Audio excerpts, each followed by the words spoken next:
નમસ્કાર, હું છું કૃષ્ણા પટેલ ને આપ નિહાળી રહ્યા છો રિયલ પાવર ન્યૂઝ। પાદરા નગરપાલિકા કારોબારી બેઠક મળી, જેમાં વિકાસના કામોને મંજૂરી અપાઈ। પાદરા નગરપાલિકાની કારોબારી બેઠક પાલિકા કારોબારી ચેરમેન સચિનભાઈ કાલિદાસ ગાંધીની અધ્યક્ષસ્થાને મળી હતી, જેમાં પાદરા નગરમાં વિવિધ વિકાસના કામોને મંજૂરી આપવામાં આવી હતી। નગરમાં મિલકત નામફેર માટે આવેલા અરજીઓને બહાલી આપવામાં આવી હતી।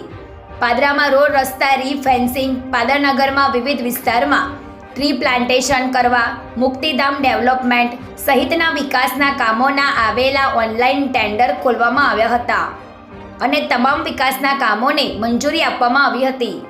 આ મિટિંગમાં પાદરા નગરપાલિકા કારોબારી ચેરમેન સચિનભાઈ ગાંધી, કારોબારી સદસ્યો, નગરપાલિકા અધિકારીઓ ઉપસ્થિત રહ્યા હતા।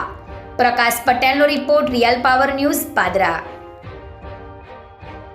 આજની આ પાદરા નગરપાલિકાની કારોબારીની મિટિંગમાં જ્યારે અમારા યુવા અને ઉત્સાહી ધારાસભ્ય એવા ચૈતન્યસિંહ ઝાલા બાપુના માર્ગદર્શન હેઠળ પાદરા નગરપાલિકાની ટીમ કામ કરતી હોય ત્યારે આજે 142 જેટલી નામફેર અરજી અને વિવિધ વિકાસલક્ષી પાદરા નગરપાલિકાના ટેન્ડરો જે ખોલ્યા હતા એને બહાલી આપી હતી, જેવા કે સ્મશાન અને આગામી સમયમાં 4.5 કરોડ રૂપિયાના ખર્ચે સ્વર્ણિમ મુખ્યમંત્રી જયંતિ વિકાસ યોજના હેઠળ જે દરેક વોર્ડમાં 30 થી 40 લાખ રૂપિયાના કામ થવાના છે અને લગભગ જે પણ પાદરા નગરની સોસાયટી બાકી છે પેવર બ્લોક અને રોડ માટે એ પણ ધારાસભ્યની ગ્રાન્ટમાંથી જે એસ્ટિમેટો મંગાયા હતા એ બધાને આજે મંજૂરી આપી છે અને એવા વિવિધ વિકાસલક્ષી ઘણા એવા કામોને આજે મંજૂરી મળી છે।